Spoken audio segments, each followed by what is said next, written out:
నమస్తే. మనం ప్రెస్ క్లబ్లో ఉన్నాం. సోమాజిగూడ ప్రెస్ క్లబ్లో మరికొద్ది సేపట్లో అంటే నేను ఈ సమయానికి ఇంకా స్టార్ట్ కాలేదు. తెలంగాణ ఉద్యమకారుల ప్రెస్ మీట్ ఉంది. పాషం యాదగిరి గారు, పృథ్వీరాజ్, విఠల్ వీళ్ళంతా ఒక ప్రెస్ కాన్ఫరెన్స్ ఏర్పాటు చేశారు. జూన్ 2వ తేదీన ప్రభుత్వం చేపట్టబోయే అవతరణ వేడుకలు వాళ్ళొక కార్నివాల్ లాగా పెద్ద ఎత్తున చేయాలి అన్న ఏ ఉద్దేశంతో అయితే చేస్తున్నారో సో దాని మీద ఒక ప్రెస్ మీట్ ఉంది. ప్రెస్ మీట్లో ఏం మాట్లాడతారన్నది చూడాలి. సో నేను ఇది ఆ ప్రెస్ మీట్కి ముందు చేస్తున్న ఇంటర్వ్యూ. నా ముందు పాషం యాదగిరి సార్ ఉన్నారు, తెలంగాణ సీనియర్ జర్నలిస్ట్, సామాజిక ఉద్యమకారులు, తెలంగాణ ఉద్యమకారులు కూడా. సార్ నమస్తే. నమస్తే సార్, ఎందుకో కొంత ఆవేశంగా ఉన్నారు ఈ మధ్య కాలంలో. నిన్న కూడా ఏదో గొడవ అయినట్టుంది ఇది మహేష్ కుమార్ ఎమ్మెల్సీతో. అంటే ఎందుకు, అంటే ప్రభుత్వ విధానాన్ని మీరు క్వశ్చన్ చేస్తున్నారా? నేను ఎక్కడో క్వశ్చన్ చేసిన దాన్ని ఆయన మీటింగ్ లో ప్రస్తావిస్తున్నాడు. నేను మీటింగ్ లేను, కింద కూర్చున్నా. మీటింగ్ లో ఉన్నా కానీ నేను జనంలో ఉన్నా. ఆయన అక్కడ కూర్చొని నా పేరు చెప్తున్నాడు మాటి మాటికి. యాదగిరి గారు ఇట్లా అన్నారు, అట్లా అన్నారు, ఇది తప్పన్నారు, అది తప్పన్నారు, ఓపిక పట్టాలి కదా అని చెప్తున్నాడు.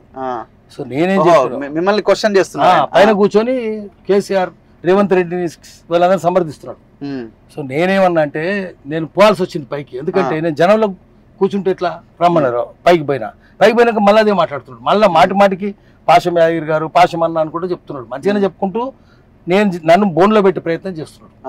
అంటే నేను చేతులు కట్టుకొని తల ఉంచుకొని మౌనంగా ఆయన చెప్పే అన్ని వినాలన్నట్టు. నేను మాట్లాడొద్దు, నన్ను డిపెండ్ చేసుకోవద్దు. అందుకని నేను కూడా మాట్లాడతా అని చెప్పిన. అంటే సెక్యూరిటీలు వచ్చి నన్ను లాగుతున్నారు. మైక్ అడిగితే లాగుతుంటే అట్లా కాదని చెప్పి నేను గట్టిగా గొడవ చేసిన. సెక్యూరిటీ వాళ్ళని పెట్టొద్దు కదా నా మీద. నువ్వు మాట్లాడతావు, నా మీద ఛార్జెస్ పెడతావు, నన్ను తప్పు పెడతావు, బోన్లు నిల్చోబెడతావు, నువ్వు మాట్లాడొద్దు అంటావు. నువ్వు సెక్యూరిటీ వచ్చి లాక్కుంటారు. నేను వాళ్ళని కూడా నెట్టేసి నేను లాక్కున్నా. వాళ్ళ సెక్యూరిటీ రాకపోతే నేను లాక్కున్నామని కాదు. మనం అంటుంది ఏంటంటే, మీరు తెలంగాణ ఉద్యమకారుల మీద కేసులు ఎందుకు రద్దు చేయలేదు? మీరు వాగ్దానం చేశారు. గతంలో కేసీఆర్ చేయలేదు. అంతకుముందు చంద్రబాబు నాయుడు కేసులు కాదు చంపారేసాడు. బెల్లెలతని చంపిండు, మారోజీరని చంపిండు, గద్దర్ మీద కాల్పులు జరిపిండు, ఇక్కిరి సిద్ధులు, ముక్కా కరుణాకరు, శ్రీరాములు యాదవ్, అట్లా 18 మందిని భువనగిరిలో చంపించాడు. ఒక్క భువనగిరిలో 18 మందిని భువనగిరిలో చంపించాడు. తెలంగాణ అన్నందుకు బెల్లెలతని 18 ముక్కలు చేసినాడు కదా, మనం చూసినాం కదా. చేసి ఇంత ఘోరం చేస్తే అప్పుడు చంద్రబాబు నాయుడే కదా ఇప్పుడు మళ్ళీ పరిపాలన చేస్తుంది. ఇప్పుడు మరి రేవంత్ రెడ్డి అంటే చంద్రబాబు నాయుడు మనిషి కదా. ఆయన పార్టీ వాడే నోట్ ఫర్ ఓట్ కేసులో ఉండే, అంతా ఆయనకు అనుకూలంగా చేయబట్టి చంద్రబాబు నాయుడు పెద్ద బట్టి అంటుండే. ఆయన మనిషి అందరూ వాళ్ళే ఉంటున్నారు కదా అక్కడంతా. చంద్రబాబు నాయుడుకి అనుకూలంగా కూడా మాట్లాడుతున్నారు. సో మనం ఏమంటున్నాం అంటే, ఇప్పుడు అన్ని దొంగ పనులు చేసినప్పుడు చంద్రబాబు నాయుడు పరిశ్రమలను మూసేసాడు, డీఇండస్ట్రియలైజేషన్ చేసినప్పుడు ఉద్యమాలు అయినాయి. వాళ్ళ మీద కూడా కేసులు. ఆల్విన్ తిరిగి తెరవాలని ఆల్విన్ వర్కర్స్ అంటే వాళ్ళ మీద కేసులు. నిజాం షుగర్స్ 169 కోట్ల గోకరాజు గంగరాజు కమ్ముతారా అంటే ఆందోళన చేస్తే రైతుల మీద కేసులు, చెరుకు బండ్లు తోలే వాళ్ళ మీద కేసులు, కార్మికుల మీద కేసులు. ఎన్ని కేసులు? ముంబోస్పల్లిల కేసులు, మెదక్ల కేసులు, భువనగిరిల కేసులు, అదేవిధంగా బోధనల కేసులు, కేసుల మీద కేసులు. అవి ఇంకా రద్దు అవుతాయా? తప్పంటారా? తప్పనరు, కేసులు రద్దు చేయరు. 69 నుంచి చేసిన వాళ్ళు అయితే చాలా ఘోరమైంది. వాళ్ళ మీద మేమంతా 69 ఉద్యమంలో అనేక మంది ఇంకా ఉన్నారు, 100 మంది. అసలు ఆ స్తూపంగా 69 ఉద్యమానికి ప్రత్యేకంగా నిలిచిన 2 స్తూపాలు, సికింద్రాబాద్ క్లాక్ టవర్ స్తూపాలు, చివరికి హైదరాబాద్ లో అసెంబ్లీ ముందున్న స్తూపం. వీటి మీద అసలు దాన్ని కట్టిన వాళ్ళకు వైద్య సాయం కూడా లేదు. ఇప్పుడు లేదు. అసలు అతను సికింద్రాబాద్ స్తూపం కట్టాను, లేవల్ లో ఉండు, మంచం మీద పడుకున్నాడు, చక్రాల కుర్చీలో ఉన్నాడు. ఆయన మీద ఏది లేదు, ఆయనకు వైద్యం కూడా లేదు. ఆయన భార్య లబోదేవి ఇక్కడ కూడా వచ్చి మొత్తుకుంటున్నది. 69 ఉద్యమంలో లేదు, తర్వాత ఉద్యమంలో ఉన్న లేదు, కేసులు రద్దు చేసేది లేదు. ఇవన్నీ మేము అడిగినాం. కేసులు 1200 మంది చచ్చిపోయారు మళ్ళీ దశలో అన్నది, దాని మీద సాయం కూడా లేదు. మనం అడిగింది ఏంటంటే, వాళ్లకు మీరు రిలీఫ్ ఎప్పుడు ఇస్తారు, ఎప్పుడు కేసులు రద్దు చేస్తారు, వాళ్ళకి ఏదో సహాయం చేస్తామన్నారు. సాయం, ఆర్థిక సాయం, భూ సాయం ఏదో చేస్తామన్నారు, అది ఎప్పుడు చేస్తారు అంటే ఓపిక పట్టాలంటాడు. మరి మేమే సరే ఓపిక పడతామండి, మేము 5 నెలలు అవుతుంది, సరే ఇంకా ఓపిక పడతాం, కేసులు రద్దు చేసే విషయంలో ఆగుతాం మేము. కానీ పోలీసు వాళ్ళు వచ్చి మనం సతాయించకుండా చూడండి, అది చేస్తలేరు. సరే ఇదంతా కాకుండా మరి మీరు దానం నాగేందర్ తెలంగాణ అంటే కొట్టినోడు కదా, మరి ఆయనను మీ పార్టీలో చేర్చుకోవడానికి టికెట్ ఇవ్వడానికి ఎందుకు ఓపిక పట్టలేదు? మీరు 4 రోజులు ఆగొచ్చు కదా, ఎందుకు ఆగలేదు? మనం చూస్తున్నాం, ఆయన హనుమంతరావు ఉన్నాడు బోయినపల్లి, ఆయన్ని చేర్చుకుంటారు. రంజిత్ రెడ్డిని, కేసీఆర్ దగ్గర ఉన్న అందరినీ చేర్చుకుంటారు, ఒకరిని కాదు. టికెట్లు కూడా ఇస్తారు. మరి దానికోసం ఎందుకు ఆగారు? వెంటనే ఎందుకు చేర్చుకున్నారు? దానికి కూడా ఓపిక పట్టాలి కదా. 4 రోజులు ఆగి చేయండి వీళ్ళను. ఆఖరికి మహేందర్ రెడ్డి మైనంపల్లి ఆఖరికి ఎక్కడ చేశారు? మీరు ఏం చేశారంటే, మైనంపల్లి హనుమంతరావునే కాదు, బోయినపల్లి ఇంకోరికి పోతుంది. అయితే వీళ్ళందరూ చేర్చుకుంటారు. అంటే అటువంటి వాళ్ళ పేరు తీసుకుంటే కూడా పాపమే. కాంగ్రెస్ వాళ్ళు చేసుకుంటారు, టికెట్లు ఇస్తారు, పోటీ చేస్తారు. ఇదంతా కాకుండా ఇప్పుడు ఎన్ని దొంగ పనులు అవుతున్నాయి. ఆఖరికి పోలీసు వాళ్ళు ఆయన కమిషనర్గా ఉండగా ఎంతమంది దాడి చేసిండు మహేందర్ రెడ్డి, ఆయన డీజీపీ అయ్యిండు. డీజీపీ కేసీఆర్కి ఎన్ని సద్దులు మోసిండు, దొంగలందరూ సద్దులు మోసిండు కదా. ఆయనను మీరు తీసుకొచ్చి పబ్లిక్ సర్వీస్ కమిషన్ చైర్మన్ చేస్తారా? దీనికి ఎందుకు ఒప్పుకుంది, ఎందుకు లేదు మీకు? ఆగొచ్చు కదా 4 రోజులు, అప్పుడే చేస్తారా మీరు? ఇవన్నీ ప్రశ్నిస్తుంటే నిన్న గోల వాళ్ళది. ఎట్లా చేస్తారు మీరు? ఇవన్నీ ప్రశ్నించాలి కదా. అందుకనే మేమేమంటున్నామంటే రేపు మీరు చేసేటప్పుడు తెలంగాణ బిల్లు పెట్టింది సోనియా గాంధీ, అందులో అనుమానం లేదు. చిన్నారెడ్డి పాపం జనార్దన్ రెడ్డి 41 మంది సంతకాలు సేకరించి సోనియా గాంధీకి ఇచ్చారు. అప్పుడు చిన్నారెడ్డికి మీరు టికెట్ కూడా ఇవ్వకపోతుంది. నిజంగా అప్పుడు చేసిన ఆయన కదా. చిన్నారెడ్డి టికెట్ ఇవ్వకపోతే అవమానిస్తుంది. జనార్దన్ రెడ్డికి ఎంత ఘోరం జరిగింది మనకు తెలుసు కదా. వైద్యం కూడా అందకుండా చేస్తే జనార్దన్ రెడ్డి చచ్చిపోయారు. ఆయన కూతురు టికెట్ ఇస్తే పని చేయకపోతుంది. గద్దర్ అసలు చేసిన వాళ్ళు గద్దర్ బెల్లి వెళ్తా కదా. టికెట్ ఊరికి నామకే వాస్తే ఇచ్చిండ్రు, పనే చేయలేదు, ఎవరు పోలేదు అక్కడికి, పైసలు ఇవ్వలేదు, పని చేయలేదు. ఇట్లా అవమానిస్తున్నారు. మేమనేది ఏంటంటే అప్పుడు వాళ్ళంతా ఆత్మహత్యలు చేసుకున్నప్పుడు ఎవరు పోలీస్ ఆఫీసరు, ఆ తర్వాత ఎవరు కేసీఆర్కు సద్దులు మోసిండ్రు, వాళ్ళని తీసుకొని పోయి పబ్లిక్ సర్వీస్ కమిషన్ ఎందుకు పెట్టిండ్రు, ఇవన్నీ మీరు సమాధానం చెప్పాలి. ఒకటి, కేసులు రద్దు చేసే వరకు మీకు అర్హత లేదు. సోనియా గాంధీకి ఉంది. సోనియా గాంధీకి వస్తే సోనియా గాంధీకి స్వాగతం చెప్పి హక్కు ఎవరికి ఉంటుంది అంటే అంజన్ కుమార్ యాదవ్ ఉంటుంది. పార్లమెంట్ లో కొట్లాడింది ఆయన. అప్పుడు నువ్వు ఎక్కడున్నావు? పొన్నం ప్రభాకర్ కొట్లాడిండు. 5-6 ఎంపీలు గట్టి కొట్లాడినారు. వాళ్ళు ఆంధ్ర ఎంపీలు వచ్చి రకరకాల పెప్పర్ తెచ్చిండ్రు, మిర్చి పౌడర్ తెచ్చిండ్రు, స్ప్రే తెచ్చిండ్రు, కత్తులు తెచ్చిండ్రు, కర్రలు తెచ్చిండ్రు. అప్పుడు ధైర్యం కొట్లాడిన వాళ్ళు ఎవరు? ఆ ఎంపీలకు మాత్రమే అర్హత ఉంది. సోనియా గాంధీకి స్వాగతం చెప్పే హక్కు ఆయనకే ఉంది, వాళ్ళకే ఉంది, నీకు లేదు, రేవంత్ రెడ్డికి లేదు. రేవంత్ రెడ్డి నువ్వు అర్హత సంపాదించాలి. సంపాదించేదాకా నువ్వు దీంట్లో పోవద్దు, నువ్వు పైన ఉండదు, అధికారమే నీకు లేదు. దొంగలకు సద్దులు మోసేటోళ్ళు ఉండొద్దు. మేమంటుంది ఏంటంటే వాళ్ళని తీసుకొచ్చి పైన కూర్చోబెట్టండి. సోనియా గాంధీ ఉంటుంది, మేము కూడా మొత్తం తెలంగాణ సోనియా గాంధీని కీర్తిస్తుంది, గొప్ప ఆమె. కానీ చంద్రబాబు నాయుడు ఏజెంట్లు ఉండొద్దు. తెలంగాణ అడుకున్న వాళ్ళు కదా, వాళ్ళ ఏజెంట్లే కదా లోపలికి పేపర్ తీసుకొచ్చి ఇచ్చింది. చంద్రబాబు నాయుడు మనుషులే కదా, కాబట్టి వాళ్ళు ఉండొద్దు అని మనం చెప్తున్నాం. చంద్రబాబు మనుషులు కానీ రాజశేఖర రెడ్డి మనుషులు కానీ ఉండడానికి వీల్లేదు. తెలంగాణ ఉండొద్దు, వాళ్ళు ఉండొద్దు. అది ఒకటి స్పష్టంగా చెప్పాలి మీరు. మేము సోనియా గాంధీకి ఒప్పుకుంటాం, సోనియా గాంధీని ఒప్పుకుంటాం, కాంగ్రెస్ లో కూడా ఫైట్ చేసిన అందరిని ఒప్పుకుంటాం, దండం కూడా పెడతాం వాళ్ళకి. కానీ మీరు ఎటువంటి వాళ్ళు ఉన్నారు? చిన్నారెడ్డి వస్తే ఒప్పుకుంటాం మేము. ఇప్పుడు తెలంగాణ అమరవీరులకి మరి అదేం తేల్చలేదు కదా ఇంతవరకు. కేసీఆర్ తేల్చలేదు, ఏదో నామకే వాస్తు కొంతమందికి ఇచ్చిండు, వాళ్ళు ఇంకా తిరుగుతూనే ఉన్నారు పాపం. ఏం సాయం చేసిండ్రు? 69 వాళ్ళకి లేదు, తర్వాత వచ్చిన వాళ్ళకి ఏం లేదు. సుమన్ తల్లిదండ్రులు వచ్చిండ్రు, ఏం చేసిండ్రు? రైలుకి అడ్డం పోయింది కదా, ఏమైంది? ఏం లేదు. యాదిరెడ్డి వాళ్ళకి ఏం చేసిండ్రు, యాదయ్య వాళ్ళకి ఏం చేసిండ్రు? వీళ్ళకి ఏమి పట్టించుకోనే లేదు వీళ్ళను. అందుకని వాళ్ళని అప్పుడు ఇప్పుడు ఎప్పుడు ఏ ప్రభుత్వం పట్టించుకోలేదు. వీళ్ళని పట్టించుకోవడానికి వైద్యం చేస్తుంది, నీకు అడ్డం వచ్చిందా? 5 నెలలు 6 నెలలు అయింది. నువ్వు ఈ సిన్హా ఎవరో కనుక్కొని పోయిండా? కోదండరాం పోయిండా? ఆయన 69 ఉద్యమం లేడు. ఆయన కేసీఆర్ అంటేనే ఉన్నాడు. ఆయన మొట్టమొదటి ఎప్పుడు తెలంగాణ ఉద్యమం గద్దర్ మొదలు పెట్టినప్పుడు, ఆకుల భూమి మొదలు పెట్టినప్పుడు అప్పుడు కదా పోరాటాలు జరిగింది. వాళ్ళందరూ ప్రజల దగ్గర పోయినరు. పోలేపల్లి SCZ అవుతుంటే అక్కడ పోయి నిలబడరు. 50 మంది చచ్చిపోయి ఆత్మహత్యలు చేసుకుంటారు, ఉరి కంబాలు ఎక్కరి గుండె బగిలి చచ్చిపోయి 4 మర్డర్ అయింది. అక్కడ పోయింది ఎవరు? ఆకుల భూమయ్య, పాషమయారి, గద్దరు, బాలగోపాల్ కూడా ఉన్నాడు కదా. పేరు చెప్తారా?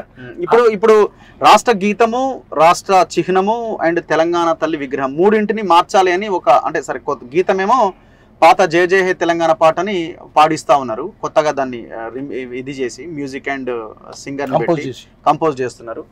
ఈ చిహ్నం మార్చడానికి ఇవాళ ఏదో నా మీటింగ్ నడుస్తా ఉన్నది.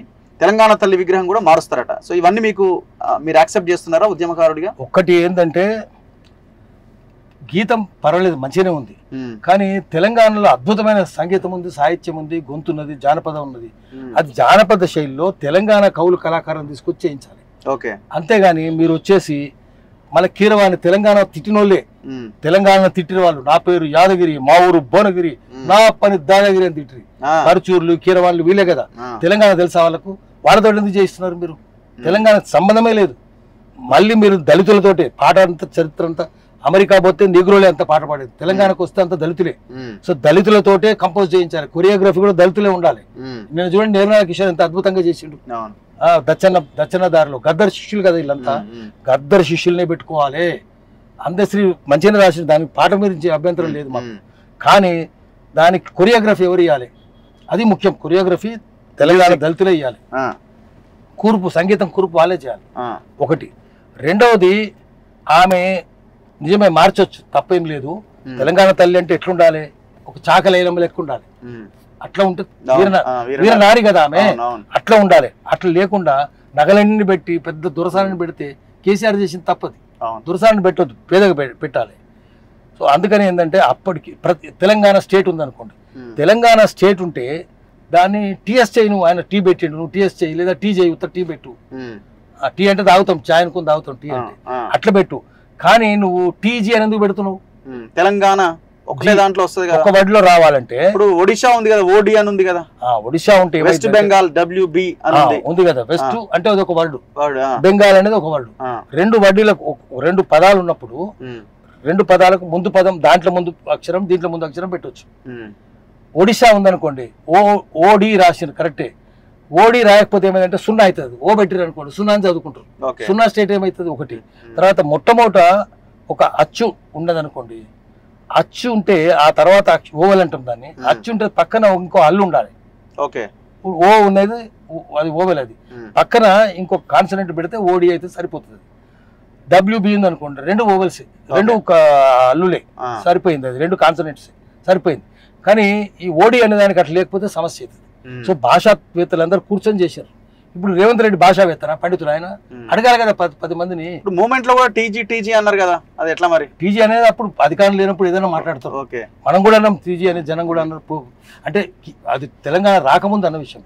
తెలంగాణ వచ్చినాక మాత్రము కేసీఆర్ మంచో చోట టీఎస్ పెట్టిండు. అది 10 మందిని సంప్రదించే పెట్టిండు. తెలంగాణ స్టేట్ అనే అర్థంలో పెట్టిండు. ఉత్త టీ అంటే తెలంగాణ అంటే సరిపోదు. ఆంధ్ర ఉందనుకోండి, రెండు పదాలు ఉన్నాయి, ఆంధ్ర ప్రదేశ్, ప్రదేశ్ అంటే స్టేట్, సరిపోయింది. తెలంగాణ అంటే ఒకటే బాధమైంది. సో కాబట్టి తెలంగాణ స్టేట్ అందాం, టీఎస్ అందాం అని చెప్పిండు. పదాలు కూడా 2 అక్షరాలు ఉండాలి. ఏపీ ఉంది, 2 అక్షరాలు ఉన్నాయి, ప్రతిదీ 2 అక్షరాలు ఉంటాయి. ఇప్పుడు రాజస్థాన్ ఉంది, వాళ్ళు రాజ్ అని పెట్టుకుంటారు. తప్పేం లేదు, రాజ్ అంటే రాజ్యం కూడా అవుతుంది. రాజస్థాన్ రాజుల ప్రదేశం అని అర్థం దానికి, రాజస్థాన్ అంటే. సో అట్లా పెట్టుకొని తప్పేం లేదు. ఆర్ అని పెడితే అది ఆర్ అంటే ఏమవుతుంది, ట్రిపుల్ ఆర్ సినిమా అవుతుంది. అందుకని పెట్టేటప్పుడు కూడా జాగ్రత్త. 10 మంది దేనికైనా ఒక కమిటీ ఉండాలి. కమిటీ పెట్టి రేపు కేసులు రద్దు చేయడానికి కమిటీ నువ్వెందుకు చేస్తావు? ఆఫీసర్ ఎందుకు అడుగుతావు? ఆ పోలీస్ ఆఫీసర్ అడిగితే అదే మహేందర్ రెడ్డి కేసులు రద్దు చేయొద్దని చెప్తాడు. ఆఫీసర్ని కాదు, నువ్వు ఉద్యమకారులను పెట్టు. సన్మానం చేసేటప్పుడు ఉద్యమ కమిటీ అయ్యి, ఆ ఉద్యమం ప్రజాస్వామికంగా ఉండాలి, ప్రజాతాంత్రికంగా ఉండాలి, ఏదైనా పారదర్శకంగా కూడా ఉండాలి. అది లేకపోతే సమస్యలు వస్తాయి. అందుకనే ఇప్పటికైనా రేవంత్ రెడ్డి నువ్వు కమిటీ వేసి తెలంగాణ ఉద్యమకారులతో కమిటీ, అట్లా లేకపోతే నువ్వు చంద్రబాబును సంప్రదించడం అనుకుంటారు. అందుకని చంద్రబాబు పరిపాలన పరోక్షంగా తెలంగాణ నడుస్తున్నది. ఆంధ్రప్రదేశ్లో జగన్ పాలన, తెలంగాణలో చంద్రబాబు పాలన అట్లా ఉన్నది. ఇది ముందే మేము ప్రశ్నిస్తుంటాం. ఇవన్నీ ఎందుకు ప్రశ్నించలేదంటే ఇక్కడ చంద్రబాబు పాలన ఉందని మేము చెప్తే అక్కడ జగన్కు ఉపయోగపడుతుంది, లేదా చంద్రబాబుకు నష్టమవుతుంది. మేము న్యూట్రల్గా ఉండాలి కాబట్టి ఎలక్షన్లు అయ్యేదాకా మాట్లాడొద్దు అనుకున్నాం.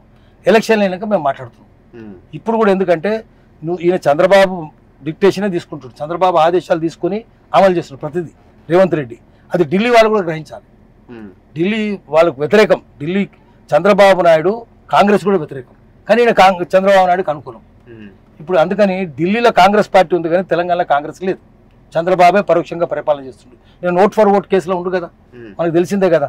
అందుకని ఇటువంటి వ్యక్తిని మనం ప్రశ్నించాల్సిన అవసరం ఉన్నది. ఎమ్మెల్యే కూడా ప్రశ్నించాలి. గుడ్డిగా మాకు ఎమ్మెల్సీ పదవి ఇచ్చింది కాబట్టి ఆయనకు సపోర్ట్ చేద్దామని ఎవరు అనుకోవద్దు, కాంగ్రెస్ వాళ్ళు అనుకోవద్దు. ఎమ్మెల్సీ అంటే ఏముంటుంది, అది మెడికల్ లీగల్ కేసు అయిద్దాం, అంతకంటే కాదు. సో ఇప్పుడు ఈ చిహ్నం మార్చాల్సిన అవసరం ఉందంటారా?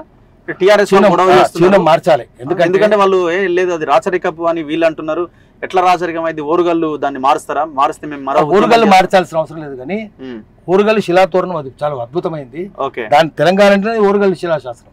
కానీ తెలంగాణ తల్లి ఉంది కదా, తల్లి నగలు గిగలు ఎక్కడ ఉంది? నగలు ఉంటాయి, బంగారం ఉంటుంది అక్కడ. తెలంగాణ లేని తిండికి లేదు కదా. కూలి తల్లిని పెట్టు, నువ్వు చాకలైన పెడితే కూలి తల్లి కనిపిస్తుంది. కూలీలను పెట్టు, మెజారిటీ ఎవరో వాళ్ళని పెట్టుకోవాలి. అంతేకాకపోతే డబ్బులు ఉన్న బాగా డబ్బులు ఉన్న కేసీఆర్ పెట్టిండు, తప్పది. మార్చొచ్చు, చిహ్నం మార్చొచ్చు. శిలాతోరణం అట్లనే ఉండనియండి, శిలలు అట్లనే ఉండనియండి, కానీ తల్లి విగ్రహం మాత్రం మార్చాలి. సో ఇప్పుడు మరి మీరు ఏం డిమాండ్ చేస్తున్నారు? 2వ తారీఖు తక్షణం బిఫోర్ ఏం చేయాల్సిన పనులు ఉన్నాయని మీరు ఏమంటున్నామంటే, ముందు నీకు అర్హత సంపాదించుకోవాలి. రేవంత్ రెడ్డి కానీ ప్రభుత్వం కానీ మీరు అర్హత సంపాదించుకోవాలి. తెలంగాణ అవతరణ దినోత్సవం జరిపే అర్హత సంపాదించుకోవాలంటే ముందు కేసులు రద్దు చేయండి. కనీసం రద్దు చేయడానికి ఒక కమిటీ అన్న ఏర్పాటు చేయండి. డెమోక్రటిక్ ఉండండి, పారదర్శకంగా ఉండండి.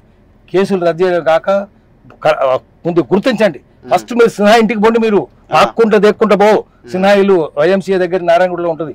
ఆయన లేవలేని స్థితిలో ఆయన భార్య మొత్తుకుంటున్నది, పిల్లలు కష్టాల్లో ఉన్నారు, ఆయన మంచం మీద లేచలేని స్థితిలో స్తూపం కట్టిండు కదా, సికింద్రాబాద్ స్తూపం కట్టిండు కదా 69 ఉద్యమకారులది. అక్కడికి ఎందుకు పోయి ఎందుకు సాయం చేయవు? ఆర్థికంగా కూడా సాయం చేయవు, వైద్యం కూడా చేయవాను. దానికి టైం ఆగాలను అడగాలి మహేష్ కుమార్ గౌడ్, ఎందుకు నువ్వు దానికి ఎందుకు వైద్యం చేయవు? దానికి ఆగాలనా? ఎందుకు ఆగాలి? నీకు ఏ ఎలక్షన్ కూడా అడ్డం వచ్చింది వైద్యం చేయడానికి? ఎవరికైనా చేయాలి, ఆయనకే కాదు, ప్రతి పేదోని కూడా చేయాలి, ఎవరికైనా చేయాలి. ఆయన కూడా చేస్తలేరు, మీరు ఇంకెవరికి కూడా చేస్తారు మీరు? అందుకనే ముందు వాళ్ళ దగ్గరికి పోయి క్షమాపణలు అడుగు. స్తూపం దగ్గరికి పోను, 2 స్తూపాల దగ్గర పోయి ఇప్పటిదాకా ఆయన స్తూపాల దగ్గరికే పోలేదు, ఆ స్తూపం పోలేదు, ఈ స్తూపం పోలేదు. రోజు పోవాలి అక్కడికి, రోజు పోయి దండం పెట్టాలి.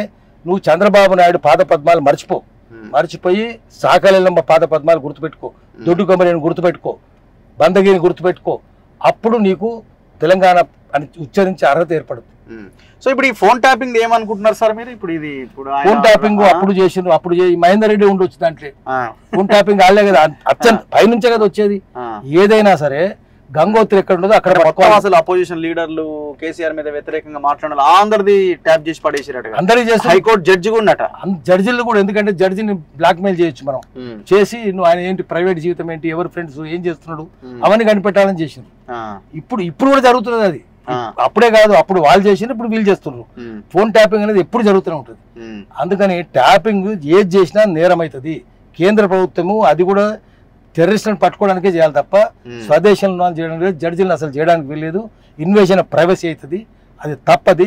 దీనికి కఠినమైన శిక్షలు ఉండాలి, లేకపోతే అది రేవంత్ రెడ్డి కూడా తప్పు చేసినట్టు చేయాలి.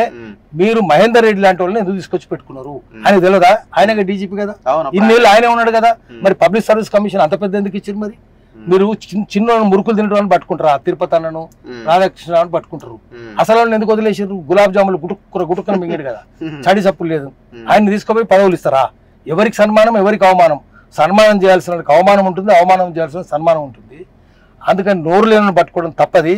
ముందు అసలు పట్టుకోండి. అసలు ఫిసల్గా అంటారు, అసలు తప్పించుకున్నాడు, కమ్జోర్ మిల్గా బలహీనుడు దొరికిండు. ఇప్పుడు కొంతమంది ఒక విమర్శ చేస్తున్నారు. ఇప్పుడు మీలాగా మాట్లాడే వాళ్ళందరినీ, అరే ఆగొచ్చు కదా, ఒక 2 రోజులు ఆగొచ్చు కదా, మీరు ఏ ఉద్దేశంతో విమర్శలు ఇంత వాడిగా వేడిగా స్టార్ట్ చేశారు, దూకుడుగా యుద్ధం చేసినట్టుగా ప్రారంభించారని ఒక విమర్శని మీలాంటి వాళ్ళ మీద తీసుకొస్తున్నారు. సరే అది కాంగ్రెస్ పార్టీకి సంబంధించిన వాళ్ళు తేవచ్చు, మంత్రులు తేవచ్చు, ఎమ్మెల్యేలు తేవచ్చు, వీళ్ళకి ఆగుతలేదా ఇంకా అనే లైనే ఎక్కువగా వినిపిస్తుంది. మొన్ననే 100 రోజులు అయిపోయాయి, తర్వాత ఎలక్షన్లు వచ్చాయి, ఎలక్షన్లు కూడా కోడ్ కూడా అయిపోకపోయాయి. ఇట్లా అన్నోళ్ళు ఎవరంటే గతంలో కేసీఆర్ తప్పులు చేసినా కూడా ఆగొచ్చు అని చెప్పిన వాళ్ళు ఇప్పుడు అంటుంది కూడా. అప్పుడు 5 ఏళ్ళు కేసీఆర్ ఎలక్ట్ అయ్యి ఒక్కరోజు మహబూబ్ నగర్ పోలే, ఒక్కరోజు పార్లమెంట్ పోలే. మనం తప్పు పడితే ఆగొచ్చు కదా 4 రోజులు, ఇదే కోదండ రామన్నాడు అప్పుడు. అదే ఆ తర్వాత కేంద్రంలో మంత్రి కావద్దా అంటే, కానీ తెలంగాణ కోసం ఏదైనా చేయాలన్నాడు, అయ్యింది.